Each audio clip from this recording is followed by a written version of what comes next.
Perfect. Thank you very much. Okay, then let's get started. All right, so today we're going to be looking at implementing design patterns, but we're going to be looking at it from a practical perspective. So what I want to do is introduce to you Project 3, and I want to explain to you what we're expecting from Project 3 and more or less what knowledge you're going to be leveraging from Project 2. And then we'll talk a little bit about what is expected going forward and how you actually implement this work. So if we recap on Project 2 just a little bit, some of the concerns and queries that we've been getting out is that students didn't really understand how to bring together all the tools that were being used. So let's break that down first, because that's going to be a very important part of Project 3 as well. So we're using concepts and tools like source control and GitHub. We're using things like projects. We're using things like databases with SQL Server Management Studio. We're using Azure for hosting. We're using Visual Studios. We're using C#. There's a lot of things in Project 2 that we were using that kind of came together in one place. We were looking at security. We were looking at the concept of APIs. We were looking at Swagger. It's a lot. So let's break that out. Let's see where we start logically and go from there. The first place you should have started is looking at GitHub. You had a GitHub project and you should have created a GitHub repository. The GitHub repository is going to be where you store all of your code. That's where you do your initial commit. That's where you pull or clone your repository to your local from, and then you start creating your project using that repository. The project you're using to plan, you're using to make sure that you know what work you need to be doing this sprint. You know essentially what is being expected of you, how much time you have to complete it, and you can update that. So now that we've marked project 1, you can go ahead, you can update your project as much as you want. You're not going to get penalized. Continue using your project to the fullest. Let it add value for you. Once you've sorted out your planning and you've sorted out your source control, you actually then start developing your solution. So you'll start off in Visual Studio. You'll create your project. You'll create your database. So in this case, the database was hosted on Azure. So that's where Azure came in for the first time. We actually created the database and the server on Azure. We linked that up in SQL Server Management Studio so that you could actually interface with your database. You had your project in Visual Studio, which you'd created, and you then started using some of your commands in the package manager to actually scaffold your database into your API. Then what happened is once you developed your API, you had your controllers, you had your models, you had pretty much your Swagger front end that was spun up for you because we were using .NET 6. Those components all came together to form your API. Then what had to happen was you actually had to take the API that you'd created and you actually had to host it on Azure. So you had to create an app service or an API service, whichever one you chose to do, and you then hosted or published your app, or for lack of a better word, your API into Azure, which is where we could access it pretty much from anywhere. So those are the components you should have used. That's pretty much how it should have come together. And I'm hoping that makes sense because we're going to be expecting something similar now with Project 3. What we're going to be expecting with Project 3, and we'll go through it in a bit more detail, is once again, still using that full end-to-end stack. The difference is this time you're not going to be hosting the database. We're hosting the database so that you don't incur any additional costs on your subscription, because I know some of you have already run out of credits. We have said that if you have run out of credits, please make an alternative arrangement. See if you want to forfeit those marks, or if you can create another trial subscription. The best would probably be to create a trial subscription. For those of you who are starting to run out of resources, please make sure that you're looking at your costs, you're looking at your budgets, and you've got alerts set up for before those limits run out or those credits run out. You can now start taking down or just before you start taking down some of your stuff, as soon as Project 2 marks out and you're happy with your marks and you don't have any queries, you'll be able to take down your Project 2 database and that kind of stuff. Okay. I see there are quite a few questions in the chat, so let me look at those first. Testing to see if our Project 2 actually works as a hustle, ma'am. Yeah, so we're going to go through a working model. We've actually got another class set up. I know it's on the Vol campus. We'll see if we can make those resources available to you on the Poch campus as well, where a student from last year will be taking you through his project and showing you how that works. And it'll be pretty much the concept of how we've done essentially what we're going to be doing today, we'll cover again in another class. Okay, then you can insert values into your table, test it out. Okay, sure. Okay, I see a lot of this is for project 2 and project 3? Are we going to be using a new database also for project 4 and 5? Or is that going to be what we're using project 2? So for now, we'll give you access to the databases that you need going forward, because credits seem to be quite a big challenge.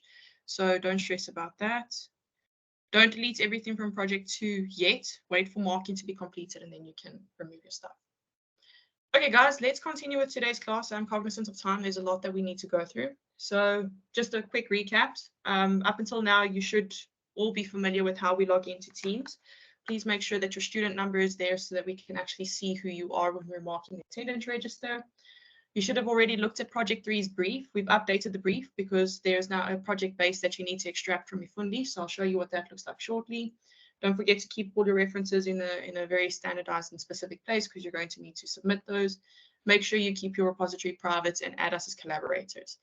There have been many different people who have kind of not added the right collaborators and then came out swinging to us. Guys, if you don't add the right collaborators and we can't see your work, we can't mark what you're doing. If we can't see it, we can't see it. There's not much more we can do about that. So please make sure you add the right collaborators. We add it into the forms as well so that you know who you need to add. So please just be mindful of that. You should be training or essentially doing some of the training that is available for patterns and standards. If you go onto Microsoft Learn, you can see that there are training guides there on how you can set up web apps and web APIs. And how you do that with best practices. There are guides on how you can actually implement repository patterns, so on and so forth. So please go do some of that training. Make sure you're working on your portfolio of evidence. There's a video that will be uploaded to actually explain to you how all of this is going to work. And then there is a Plotch contact class where there is dependency injection slides that will be added. Please go through those as well. All right. Then something that we saw with project 2 was that people kind of waited until classes to raise issues or blockers. There wasn't really clear communication in terms of what some of the issues were. So I think that is something that we need to get better at. There is a chat here available for you guys. So if you have questions, pop them down into the chat. You're most likely going to get somebody who can answer your questions the same way that it happens in class. So please make sure that you add all of that stuff into the chat if you're stuck, so that you guys can help one another. Do the training first. Don't do the training as an afterthought, because the whole reason that you're doing training is to make sure that you are well equipped to actually be able to execute on the project. If you get stuck, then ask. Read the project brief and the rubric. And then I think this is now where things start to get a little bit tricky, because we have had some students who have said that there's a lot of Googling that is happening, and there's a lot of, learning how to debug and so on and so forth, which I guess some people might have the perspective that we should be doing this for you. And the reality is that's not how industry works. So when you go to industry next year, you're going to have to learn how to debug yourself. Nobody's going to sit there and do it for you. You're going to have to learn to use the tools available to you, Google, ChatGPT, those kinds of things. And you might not see it now, but next year when you're looking back, you'll be able to say that, you got exposure to a lot of the stuff. You didn't have to waste the time in industry to learn a lot of the stuff. So take the learning now, use the tools that you have available to you in this environment to be able to execute on your projects. It's going to save you a lot of time and energy. All right, then let's chat about project 3 quickly. So on Ifundi, there is a project base. I just want to show you what that looks like quick. So if you go onto Ifundi and you go into 323 and you go into resources, you can go into the projects tab, project 3 resources, and you'll see a zip folder there. Download the zip folder, because this is essentially the solution that you're going to be changing. This is the solution you're going to be implementing best practices and standards on, and that is going to be what you submit inside of your repository to us for project 3. Okay, so there's the code base. It's on Ifundi. Make sure that you're using that code. Don't tell us that you've started with the products and services. I see some of you have confused the assignment that Prof. Kutia gave us. You've confused that as the actual assignment submission for project 3. So please just be very cognizant of that. Add all your references to the reference list, update the project, and make sure you submit the MS form. Then I provided some basic links here. This is on Ifundi, so go take a look. You'll see some of the courses or essentially training that you can do to understand what's happening from a perspective of actually creating the web app. There is some homework that you can look at. And then we're going to start looking at the repository pattern today. So first things first, we're going to be using an existing code base from GitHub, which you can pull through and actually use to follow through today. But I want to explain to you a few things. The first one is we've now given you, or we are going to give you, well, you have access to the code base that you're going to be using for project 3. The difference between what you have for project 3 and what you did for project 2 is that you're now using a web app instead of a web API. So project 2 was a web API that you had to create. You had to scaffold the database into your solution. You had to then create controllers, which then allowed you to actually interface with the API. What's happening now is exactly the same thing. The only difference is now we've got views attached as well. So the model is still being scaffolded from the database. The controllers are still being created. And the only difference now is there's views that have been included as well, which is then how you route between pages to, or it's the pages that you route to from the controller in the web app. So what I've done is I've put together a how-to guide, which looks like this. We're going to be starting today from the middle of the document, roughly around here. All of the stuff above it explains how this project was created. So if you want to understand how it was put together and you want to understand what steps I followed, here's everything that you need. I'm going to be demoing from down here, so you'll be able to follow along with what I'm doing today as well. This is now how we're going to be applying the different tiers of repository pattern. That is already on eFundi, so if you want to follow along using that document, you can. All right, so let's just recap quickly on what the repository pattern is and how we're going to be applying it. So as it stands, when you create a web application and you're using the architecture pattern, the MVC architecture pattern, that essentially stands for model, view, and controller. So model, once again, represents your data or your table. The view is the layout that you're interfacing with, the page that you're interfacing with, and the controller is essentially where you're routing to and from and how you're actually managing the logic. You've got your DB context, which is essentially the connection to your database, and you've got the startup file. This was in 3.1. In 6, you've got a program file. So your startup and your program file have been consolidated into one file. What we're going to be doing from a 2B perspective is we're going to be adding some additional layers to help with obfuscating this and making it more modular so that if things have to come out and come in and you have to change things around, you wouldn't impact the entire solution. So you wouldn't have to recreate the entire solution. So what happens is this top level is still the as is. What now happens is on a file level, you can create your repository class and your repository interface from your repository folder. You create a data folder, which then contains all of your data communication level. So your DB context, which communicates with your database, is then stored in here. As I said, that communicates with your database. And then essentially you've got the structure here in the back that actually looks at your microservices, your document context, your key value pairs. And this very much depends on what data you're going to be using. If you're using a normal SQL database, it's going to be a DB context. If you're using an API, you'll most likely have microservices that get connected in here. If you're using document databases, you'll have a document context that comes in here instead. Okay. So that's essentially this portion. When you've created your interface and your class, you actually need to add it into your startup and you need to scope it. So when you're looking at scopes, there are 3 different scopes you can select. There's scope, there's singleton, and there's transient. Singleton is the lifetime of the application. Scoped is session, and transient is for as long as it's needed. So generally what we do because of best practice is we use transient because you don't ever want something in memory for longer than it needs to be.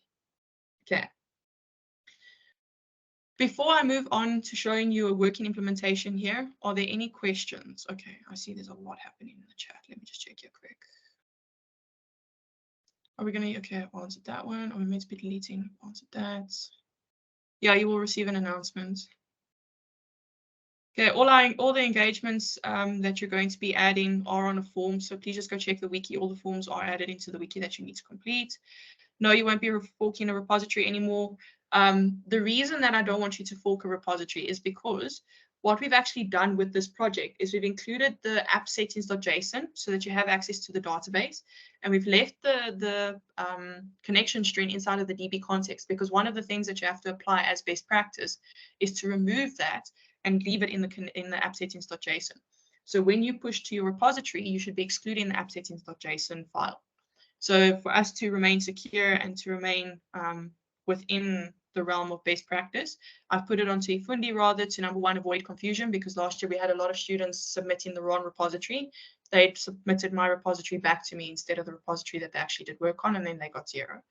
So it's just easier if you get the project from eFundi and submit it that way around. Yep, the project brief did update to have the Ifundi portion. Okay, should the project be in the same repo? So once again, that question that you're asking about, should everything be in the same repo, that depends on the way that you put your structure together of your projects. I would suggest not keeping it in one repository, but that is up to you. Okay, I see a lot of this is portfolio of evidence related. Okay, guys, I'm going to continue with the work then. Okay, so there is a project that is sitting on GitHub, which let me just get you the link for quick. It looks like this. Okay, it's org offering. It has two pieces of information or two tables that need to be scaffolded or were scaffolded in. It is the product, and the service model. So we've got a product model, which looks like this. We've just got product ID, name, description, and then created dates, and then service, we've got the same. So now what we're going to be doing is we're actually going to be creating repositories to actually interface with the solution. And we're going to be taking the logic out of the controllers. So here we can actually see in the controller, we've got our index, which references the context, DB context directly, which we don't want. We want to be able to interface that through a repository class so that we remove the need to recreate these controllers every time that logic changes. So the DB context, once again, is linked to a database. If the database is removed and we start using JSON files or Excel spreadsheets or something like that, you have to recreate this entire solution as it stands now to be able to use this. If you had a repository class and this lived in the repository class, all that you would do is change your connection in the repository class and everything else would keep working. That's why we apply this. There's quite a few other reasons for it too. Please go back into last week's class if you don't understand why we would do that. But in essence, this is one of the reasons that we would want to obfuscate this into repository classes or into a design pattern, really. Okay, so controller, we're going to be moving this logic out into the repository class. There's 3 different tiers that you can do this in. You can do it just using repository classes. That's the first tier. The second tier is where you actually add interfaces and a generic repository. And the third tier, which is the more advanced tier, is actually splitting the logic out into different projects. So for project 3, you have the option to do either of those 3 tiers.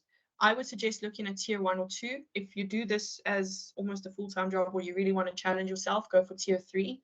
Riahat, who's on the call with us, did tier 3 last year, and I believe that's going to be what he shows you guys as well with the class that he's going to be holding. So yeah, I would maybe suggest looking at tier 1 and 2 first before deciding to go over to tier 3. Okay, so once you've downloaded or forked that code essentially and you get it into Visual Studios, this is essentially what you're looking at. So you've got your controllers, you've got your data, you've got your models, you've got your views. All of that is pretty stock standard. As I said, the guidance doc that is on Ifundi will show you how to get to this point where everything is here if you want to create it from scratch. Okay. Now, the first thing that we want to do if we're looking at the basic level is we actually want to create a repository folder. So let's just quickly remove all of this, create a new folder.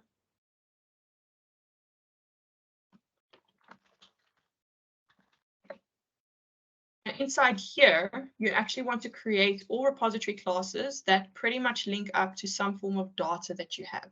So if you've got a product data set, you want to create a product repository.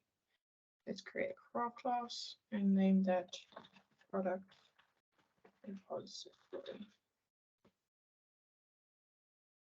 Okay. Now we've got our product repository. What we want to do is actually call our DB context in. So let's grab our context, check what the context name is. CMPG323 context. CMPG context. If you don't know where I'm getting this from, you can go into your controller and you can check what's happening in there. So essentially you want to move what's in here out into your repository classes. So for that, you'd actually need your context to come out. You put your context in here, and then you'd actually create your logic in the repository class.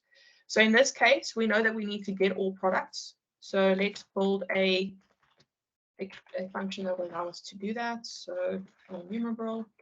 IEnumerable and list are essentially quite similar in nature. Not many people know that list or iList is actually a implementation of IEnumerable. So it's more effective when you're using IEnumerable in terms of processing instead of using list. And all we want to do here is return all products.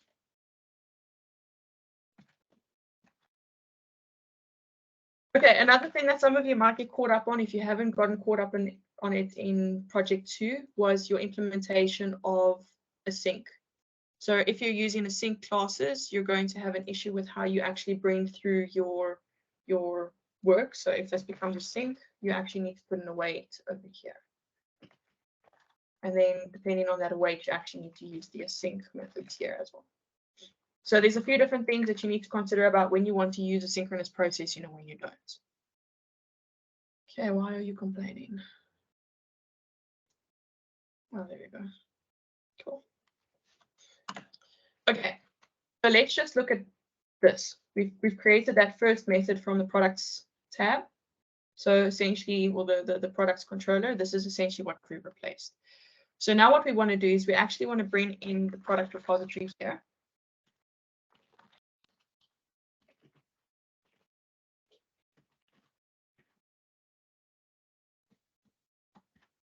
So we've created the instance now of our product repository, which is now moving around. There we go. Product repository, which we now want to implement over here. And then what we do is we get our results. We call our repository and we call the method we've just created. So based on what you've learned in terms of inheritance, this is very similar to what you'd be doing here. All you're doing is you're moving a lot of the logic out into a different class. Now, in essence, what you've done is you've taken out all the logic that you had relating to the DB context, and you've moved that into a repository class. You would now do this with all the other information as well. So all the details information you'd move into a repository class. All the create information here where you're referencing the DB context, you'd move into the repository class, so on and so forth. I just want to pause there quickly to see if anybody lost me. Are we all still together? Do you understand what I'm doing? Do you understand why I did this? Okay, just go up. I see there's quite a few messages. Okay, I see there's people getting 404 on the link. It might be because it's a private repository. So I'll share that, make it a public repository, and then you should be fine. But I have also provided the guidance doc. So if you want to recreate it, you should have that enabled too. Okay.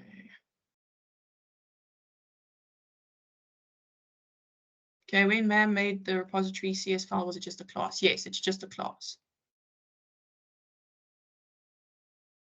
Grootboom, I see you're saying, ma'am, so we basically fork this project in our repo and then continue with that project. For this activity specifically, yes. But for your project, for project 3, go get the information from Ifundi.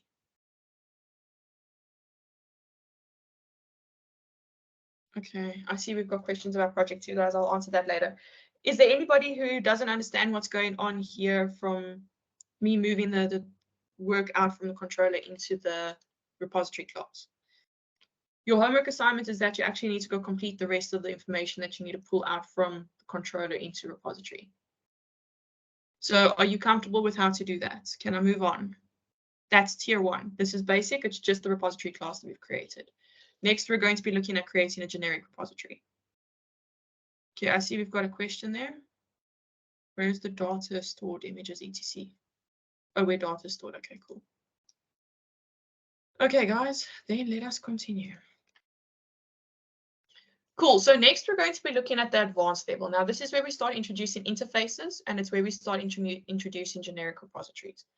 The problem with generic repositories and interfaces is that you actually need to tie it back to a service, which is now where your transient and your scopes and those kinds of things become really important. Because if you run this, it's going to fall apart because you haven't actually added anything to your startup. So there's a few moving parts here that you kind of need to just stay in tune with. So first things first is in your repository folder, you're going to create a class. This is going to be an interface. So you first want to create an interface because you want to say what your class should look like. And let's make this generic repository. Okay. Now, What we want to do in the generic repository, you want to make sure that it's public, it's interface, we've got generic repository. Some of the things that we do when we add the repository, because we actually want to be able to use this now across different classes. So we want to be able to reference this across repositories. So we know that in each of our controllers, we have the same information coming through. We've got the same methods we're executing. We get all our information, we store all our information, we create all our information, edit, delete, update. We're executing the same actions in exactly the same way. So it doesn't make sense to create two repository classes that have exactly the same methods in, when you can create it in one class and just call it into the two different repositories. So that's essentially what we're doing with the generic repository.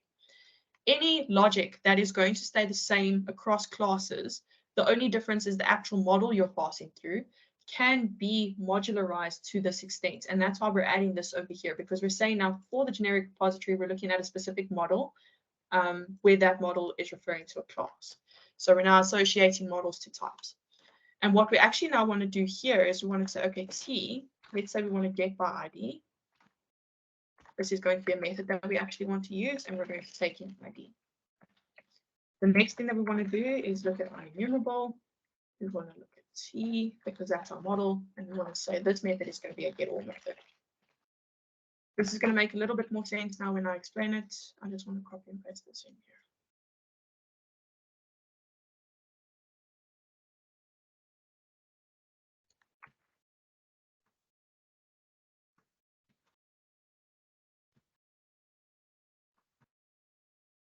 Okay, so what is happening here is we have a get by ID method, which we already have in our controllers. So if you look down here, we've got a get by ID, looking to see if the product exists. We have a get all. The get all is what is being used up top here in the index. That's what we've already replaced just with tier 1.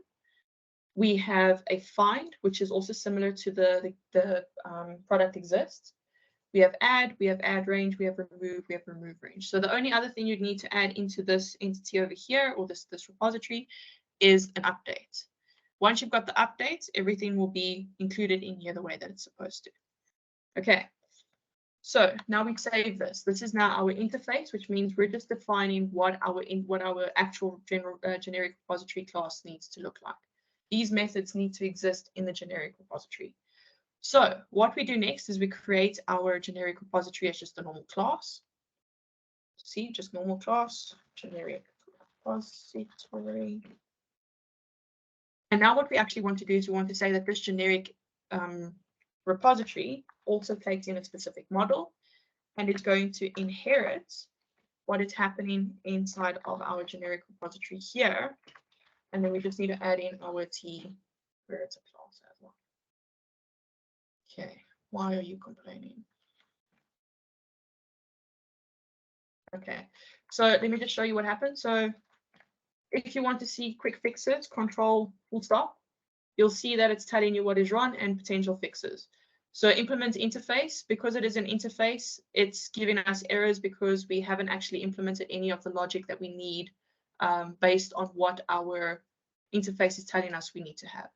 So this is going to error out until we have each and every single one of those methods. So one of the quickest ways to implement the repository is to then just bring that in, and you'll see there's no logic in here.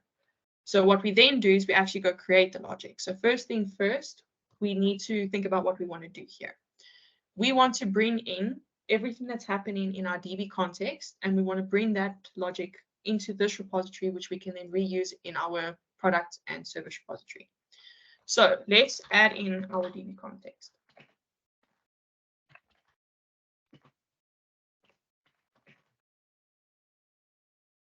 CMPG323 context.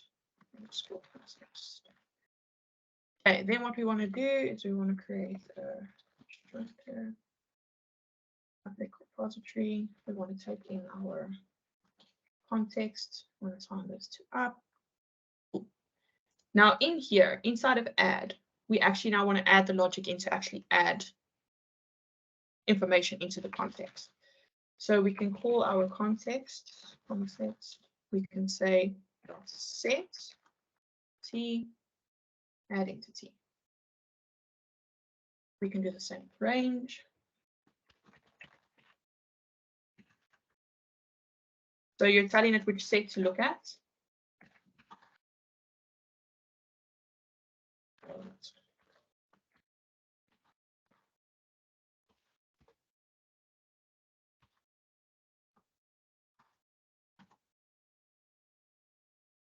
And you can go keep adding in all the logic for your generic repository. Your generic repository is going to look pretty much the same across implementations. So just a hint for you, if you were to take the generic repository that I have in that document that's prepped, and you were to go replace that inside of your solution for your project 3, you would be able to just use that generic repository as is. So that's just a quick guideline on how you can make your life easier. The only thing you would need to do here, as I mentioned, is actually just add in the update, which hasn't been done here. So once you add the update in your interface, you can add the update coding here, and you can reuse it. It'll work perfectly fine. Okay, so that's now what we've done for the product. Now what we need to do is inside of the product repository, we need to go look at what we're going to be doing here, because we're going to essentially now be reusing a lot of the work that we've already created. If we had to run this now, it would fail because it's telling us that we've got an interface that isn't linked up to anything. So we need to start linking our interfaces up from the generic repository into the normal repository. So I'm going to leave this product repository here as is, and I'm going to walk you through now service repository for tier 2. The reason I'm leaving product repository as is because I want you to have an example of how your tier 1 implementation would look. So if you look at product repository, you look at product controllers, that's tier 1 sorted. We're going to use service now to show you how you would implement tier 2 with the generic repositories included. So what that entails is we'd actually once again need to create an interface for services. So let's go to interface, on service repository. We've got the service repository, which we're now going to inherit from a generic repository, and the type that we're passing through is service. Okay, we just need to import our models. Okay. So important here, you see we've got the iGeneric repository. We passed through T initially inside of the iGeneric repository, and we're saying that that T is referring to a class. This class is a model. So if we pass through service, which in this case is our model is representing what our table looks like. We're essentially telling it which model we're connecting this interface to.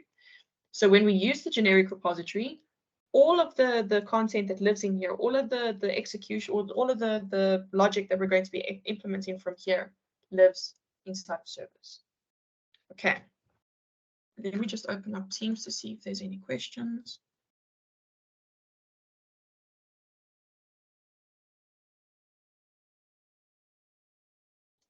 Yeah, I've got a feeling that you guys are going to be watching this again on a lot. Sorry.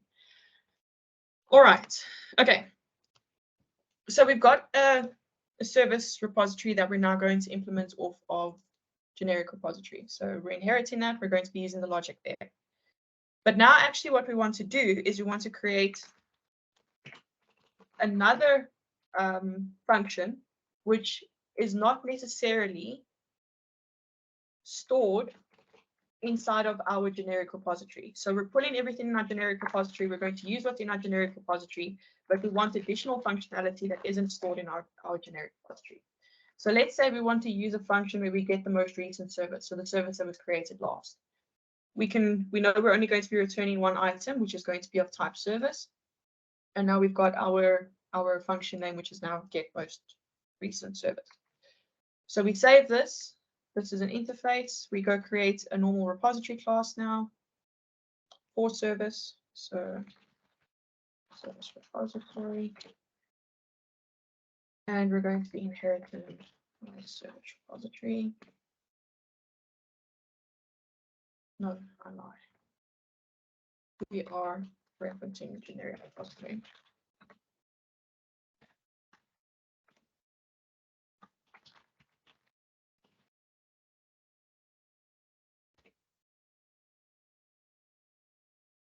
Okay, once again, this is now going to be looking at the iService repository as well. Okay. Now this is going to complain because we haven't actually brought in the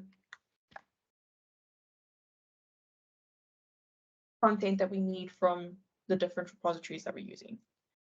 So what we need to do now is we need to create our CETA, which was our constructor. In here, we're bringing in CMPG323. Using it as the base context.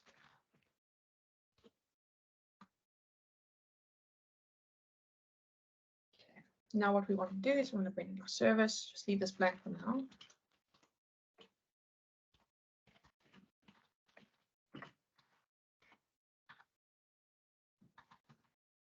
So you could either now type this out manually, or you could go up at the top over here and actually implement the interface. You'll see now that this will disappear, that error is gone. Now what we actually need to do is return context service dot order that we're sending, and then here we say service. So the link queries are probably going to be where you need to spend some time doing some upskilling, which is why I suggest watching some of the videos on how this is created first time around, so that you understand what some of these functions are and what they're doing. Okay, so this function essentially reads that we're going to be looking at the service model, all the information we're pulling through from the service. We're going to be ordering that by descending created date. So we're looking at the latest created date, and then we're getting that first item. Okay, so now we have created a service repository. We've put in a new method, which is now pulling through new functionality on top of what is happening in the generic repository. The generic repository, like I said, has your basic stuff, your create, your delete, your update, your read, all of that good stuff. But now what you actually need to do is you've got to link this up now with your startup, because if you had to run this, you'd run into an error and it would tell you it can't actually run because there's a bunch of issues. Your startup hasn't been set up correctly, so on and so forth. Okay, just check here. All right, okay, it doesn't get my ID, so let's just comment that out. We're going to generic repository, so just do this.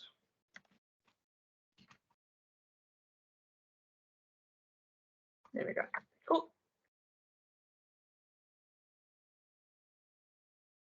I just want to show you what that failure looks like. So as soon as you see a dependency injection, you know there's a problem wrong with your startup class. Anything dependency injection related is because you haven't added something to your configure services that needs to be there for this to run. When you're working with .NET Core 3.1, you have a startup and a program file. You want to be in your startup file to actually add this in. When you're working in .NET 6, you only have a program file. All the information that's currently sitting in startup sits in the program.cs file as well. So just take a look. Be sure that depending on the version or the SDK that you're using, you're setting this up together correctly.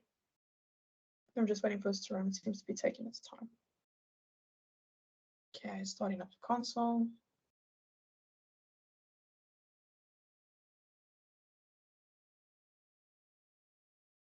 Okay, just give it a second.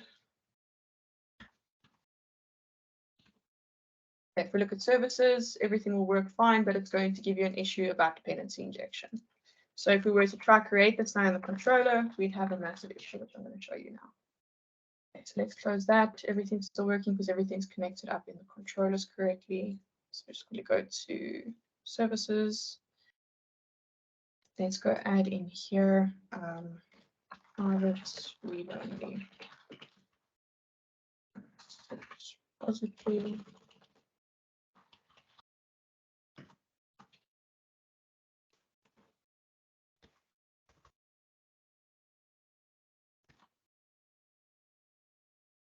The reason we put it up top here is so that you can access it throughout the class. So very much what you learned in inheritance last year is going to be what pulls through here.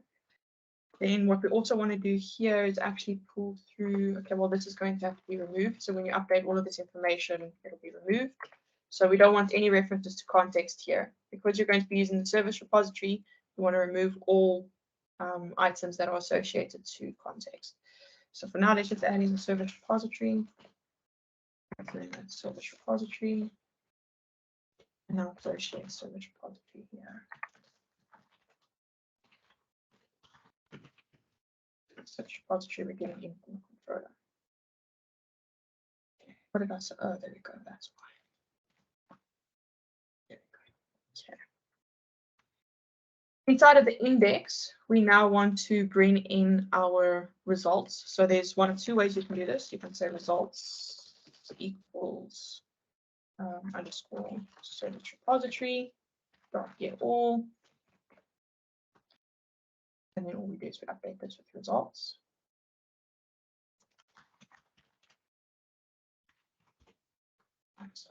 Or what you can do is just pull this in over here and just update that. The reason we do it like this is so that if you run into any errors and it says that it can't find anything or there's a 500 error, you can actually debug and see where you're losing things. So if you've got your results in here, it actually becomes really difficult to debug to see. You then have to get fancy with Shift F9 and go manipulate your data or your code kind of on the fly. So if we run this now, we should run into that error that I was telling you about the dependency injection. So let's quickly check if that happens. While that's loading, I just want to check what questions there are.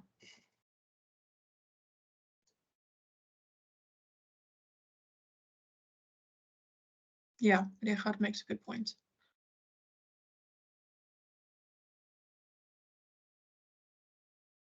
The other changes with .NET 6 pretty much are, it's the big changes are around processing.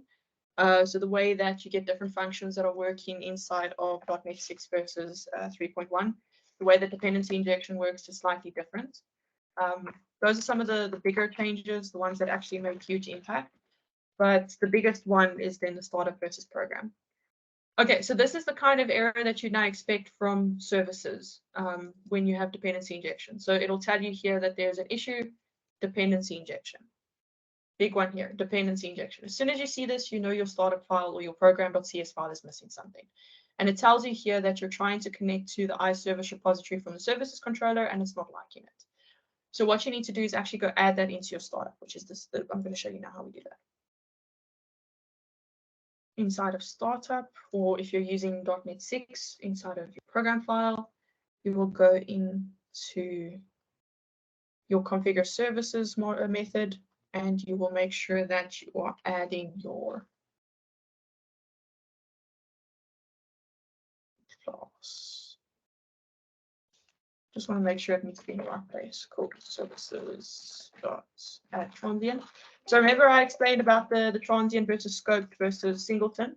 It's very important that you use the right scope, because if you don't use the right scope, this all falls apart. There's an issue at the moment where Microsoft wants you, when you do authentication to Azure B2C, which is business to client, which means that you've got two organizations that's auth to one another. When you do that auth, they suggest that you use singleton for user credentials or user sessions. The problem with that, however, is that singleton remains along the life cycle. It exists for the length of the application. So for as long as the application exists, that session exists. And you can run out of memory quite easily, and there's a few other challenges that can crop up as well. So it's important to understand what the use of these things are, because when you run into those kinds of challenges, you're going to have to know how to solve them. And 9 times out of 10, it's something as simple as just understanding what scope to use. Let's type up generic. I'm going to explain to you now what we're doing here. Okay, so this piece of code over here, right? Of course, I forget the brackets. Okay, this piece of code over here means that we're taking our services, we're adding a transient layer or transient item, which is the generic repository. So we're associating our generic repository, which is our interface, to our actual class. And we're saying that this class actually contains all the logic or all the implementation of this class. And we want to do the same now for services as well. So iService repository, service repository. The difference is here, because we're not using the type, we can remove one of those.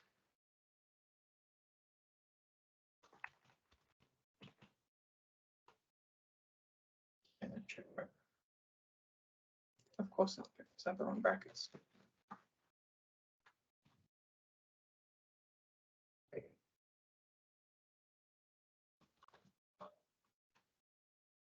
All right, so now our startup has been configured. We've got our generic repository. Our generic repository, we say we've got the type of the class that we need to insert. We've got the service repository, which we're bringing through. It's just the normal, this is the class, this is the interface. If we run it now, our service controller should work perfectly fine. And our index should still bring out all the information that we have. And that index, this index over here, remember we're using the service repository. Service repository over here is referencing our generic repository for get all. So although there isn't a get all item over here or method over here, we've essentially pulled through from the generic repository. So we're executing the get all here. Okay, so that's kind of the flow of things. When you start debugging, you can put breakpoints on this. So let's quickly put a breakpoint on here so that I can show you how to work through your code and actually see where the data is coming from, where it's being listed.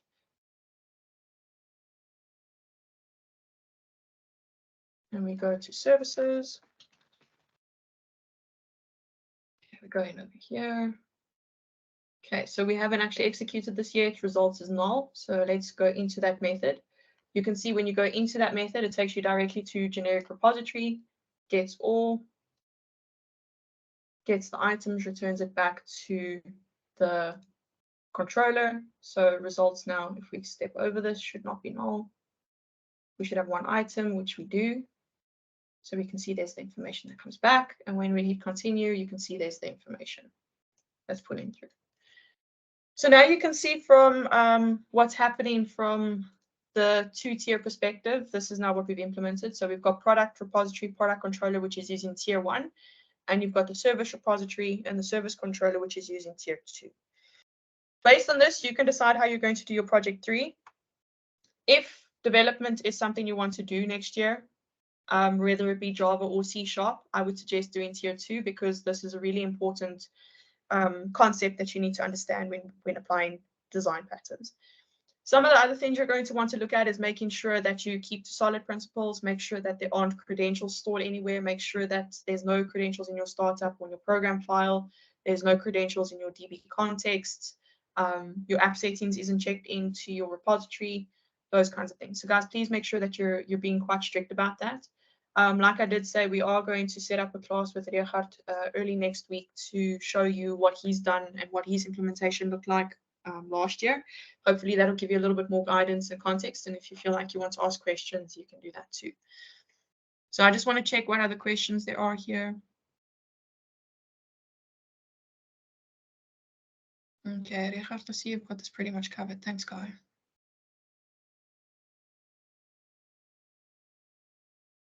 Okay, guys, are there any questions?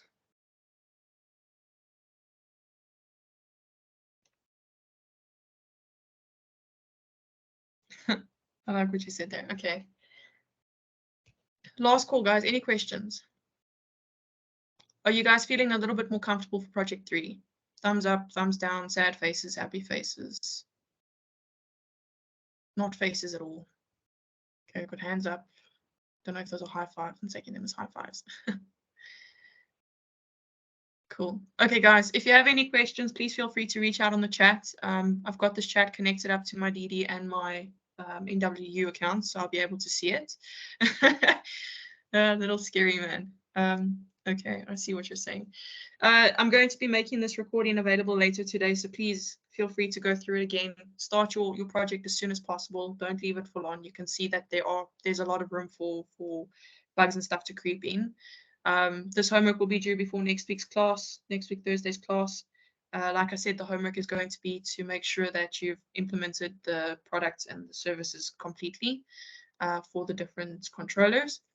Rubric will be uploaded later today for project 3. And yeah, I think that's pretty much it. Is it possible to use previous versions of .NET? My PC can't handle version. Okay, you're talking of Visual Studio. So it's strange that your PC can't handle VS 2022 because it's actually supposed to be better on performance. If you're concerned about Visual Studios, then yes, you can use 2019, you can use online, you can use whatever you want. But you do need to use .NET 6, as Richard said. Okay, guys, any other questions? Sweet, then let's call it. Thank you so much. Have a lovely one further. Bye-bye.